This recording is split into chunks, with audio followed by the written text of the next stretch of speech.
Hello, everyone. Welcome to Let's Master English Together, the podcast where we help you learn English in a fun, easy, and practical way. My name is Brandy. And my name is Jason. We are so happy you are here with us today. This podcast is made for English learners just like you, whether you are a beginner or somewhere in the middle. We speak slowly and clearly so you can follow along easily. That is right. And today we have a very exciting and very useful topic for you. Today we are talking about mastering workplace English. This means how to speak correctly and professionally when you are at work. Yes, if you work in an office, on a team, or if you want to work in an English-speaking environment one day, this episode is perfect for you. We are going to cover vocabulary, phrases, emails, meetings, and so much more. So get comfortable, take out your notebook if you have one, and let's get started. But first, a big, warm thank you to everyone watching and listening right now. It truly means so much to us. If you are enjoying this episode, please click the like button. It only takes a second and it helps us reach more English learners just like you. And please share this episode with your friends and family. Learning English together is always more fun. Also, make sure you subscribe to Let's Master English Together so you are always the first to get our new content and help our community grow. Okay, now let's learn. Okay, let's dive into today's topic. Brandy, I am really excited about this one. Workplace English is something so many learners ask about. I know, it is one of the most requested topics we receive, and I completely understand why. When you are at work, you need to communicate clearly and professionally. It is different from casual, everyday English. Right, exactly. So let's start with the basics. Let's talk about core workplace vocabulary, the most important words you will hear and use at work every single day. Great idea. Let's start with the word office. The office is the place where you work. For example, I go to the office every morning at 9 o'clock. Simple, right? Yes, and inside the office, you might have different areas. One very common word is a cubicle. A cubicle is a small private workspace inside a larger office. It has walls on 3 sides. For example, my cubicle's near the window, so I love working there. And offices are usually divided into different departments. A department is a group of people who do a specific type of work. For example, a company might have a sales department, a marketing department, or an IT department. Right. And in each department, the people who work together are called colleagues. A colleague is a person you work with. For example, my colleagues and I had lunch together today. I love that word, colleague. It sounds very professional, and it is different from saying friend. A friend is someone close to you personally. A colleague is someone you work with. You may also be friends, but the word colleague is more professional. That is a great point. Now, another important word is manager. A manager is the person who leads a team. They give direction, make important decisions, and help the team succeed. For example, my manager asked me to finish the report by Friday. Yes, and let's talk about teamwork. Teamwork means working together with other people to achieve a goal. This is a very important value in most workplaces. You might hear, good teamwork helped us finish the project on time. And related to teamwork is the word collaborate. To collaborate means to work together on something. For example, the design team and the marketing team collaborated on the new campaign. Great. And one more word, shift. A shift is the period of time that you are scheduled to work. For example, some people work the morning shift and some people work the evening shift. You might say, my shift starts at 8 in the morning and ends at 4 in the afternoon. Perfect. And one of my favorite workplace words, brainstorm. To brainstorm means to think of many ideas together as a group. It is very common in meetings. You might hear, let's brainstorm some ideas for the new product. 100%. Okay, let's move on to our next topic. And this one is very, very important. Professional communication in meetings. Meetings. Yes, almost every job has meetings. A meeting is when a group of people get together, in person or online, to talk about work, share updates, and make decisions. And knowing how to speak in a meeting is a very important skill. You want to be clear, polite, and professional. Let's talk about some useful phrases. Let's start with how to give your opinion. Instead of just saying, I think this, you can say, in my opinion, we should move forward with the new plan. Or, from my perspective, this approach will save us time. These sound much more professional. And another great phrase is, I would like to suggest. For example, I would like to suggest that we schedule the meeting for Monday morning. This sounds confident and polite at the same time. Right. And what about agreeing with someone? In a meeting, when someone makes a good point, you can say, that is a great point. Or, I completely agree with you on that. Or, absolutely, I think that is the right direction. I love those. And what about when you disagree? This is very important. You must be respectful. You never want to just say, no, you're wrong. Instead, try saying, I see your point. However, I think we should consider, or that is interesting, but I have a different perspective. Yes, the key word there is however. It is a very professional word that lets you disagree without being rude. You can also say, I understand where you are coming from, but I believe we should. This shows that you listened and you are being respectful. Exactly. And sometimes in a meeting, you might not understand something. It is completely fine to ask for clarification. You can say, could you please clarify what you mean? Or, I'm sorry, could you repeat that? Asking questions is a sign of intelligence, not weakness. That is so true, and there are also useful phrases for starting and ending a meeting. At the beginning, a manager might say, thank you all for joining today. Let's get started. Or, let's begin by reviewing the agenda. The word agenda means the list of topics you will discuss. And at the end of a meeting, you might hear, let's wrap up here, or to summarize what we discussed today, or our next steps are. These are very helpful phrases for closing a meeting professionally. Great. I also want to mention, always be prepared for a meeting. If there is an agenda sent before the meeting, read it. Take notes during the meeting, and if you need to, follow up afterwards with an email to confirm what was decided. That brings us perfectly to our next topic, professional email communication. This is something everyone uses at work, and in emails, people often use short abbreviations. Let me ask you, Jason, do you know what ETA means? Of course, ETA stands for Estimated Time of Arrival. It means, when do you expect something to arrive or be finished? For example, in an email you might write, what is the ETA for the final report? That means, when will the report be ready? Perfect. And a very common one is FYI, which stands for your information. You use FYI when you are sharing information that someone needs to know, but no action is required. For example, FYI, the meeting has been moved to 3 o'clock. Right. And similar to FYI is FYSA, which stands for your situational awareness. This one is used a lot in formal or government environments. It means, I am giving you this information so you are aware of what is happening. For example, FYSA, the client meeting has been confirmed for Thursday. Good one. Now let's talk about ASAP, one of the most well-known abbreviations. ASAP stands for as soon as possible. It means please do this quickly. For example, please send me that document ASAP. But be careful, use it only when something is truly urgent. Yes, if you write ASAP for everything, people will stop taking it seriously.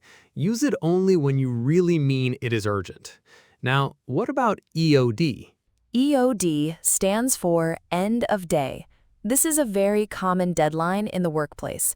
For example, please submit your report by EOD today. That means your report must be finished before the end of the business day, usually 5 or 6 o'clock. And EOM. This can mean two things. EOM can mean end of message or end of month. When it means end of message, it is used in an email subject line to show there is no text in the body of the email. For example, meeting confirmed for Friday, EOM. That tells the reader the subject line says everything you need to know. And when EOM means end of month, it is used as a deadline. For example, the project must be completed by EOM. That means before the last day of this month. Both uses are very common, so pay attention to the context. Great point about context. Now, LMK, this stands for let me know. For example, if you have any questions, LMK, or LMK when you are available for a call. It is friendly and efficient. I use LMK all the time, and NFA. This stands for no further action. It is used to tell someone that nothing else needs to be done. For example, the issue has been resolved. NFA required. That is a clean and professional way to close out a conversation. And finally, NRN. This stands for no reply needed. You use it to let the reader know they do not need to send a response. For example, just wanted to update you, the files have been uploaded. NRN. This saves everyone time and keeps the inbox clean. That is so helpful. Okay, listeners, let's do a quick review of those abbreviations. ETA, estimated time of arrival. FYI, for your information. FYSA, for your situational awareness. ASAP, as soon as possible. EOD, end of day. EOM, end of message or end of month. LMK, let me know. NFA, no further action. And NRN, no reply needed. These 9 abbreviations will make your email sound much more professional and natural in any English-speaking workplace. I also want to give a quick tip about emails in general. Always start with a greeting, something like, "Hello, Sarah," or "Good morning, everyone," and always end politely. You can write, "Thank you," or "Best regards," or "Kind regards," followed by your name. Yes, and keep your emails short and clear. Use simple sentences. Get to the point quickly. People receive many emails every day, so a clear and organized email is always appreciated. Absolutely. Now let's talk about one of the most important relationships at work, speaking with your manager. This can feel a little scary, especially in a second language, but there are some great phrases that will help you feel confident. Right. The most important thing when speaking to your manager is to be respectful, clear, and direct. Don't make your manager guess what you need. Be specific. For example, instead of saying, "I need help," try saying, "I would appreciate your guidance on this project. Could we set up a time to meet?" I love that. And another very important phrase, "I would like to give you an update." This shows your manager that you are proactive. Proactive means you take action without being asked. For example, "I would like to give you an update on the report. I have completed 60% of it and I expect to finish by EOD tomorrow." That is so professional, and managers love that kind of communication. It shows you are organized and responsible. You can also say, "I wanted to let you know that," before sharing an update or important information. And what about when you make a mistake? This happens to everyone. The best thing to do is take responsibility. You can say, "I apologize for the misunderstanding. I will make sure this does not happen again." This shows maturity and professionalism. Exactly. Never make excuses. Take ownership of the issue and offer a solution. For example, "I made an error in the spreadsheet. I have already corrected it and sent the updated version." That kind of response builds trust with your manager. And if you need to ask for something, like a day off or more time on a project, use polite language. For example, would it be possible to have an extension on the deadline? Or, I would like to request a day off on Friday if that is okay with you.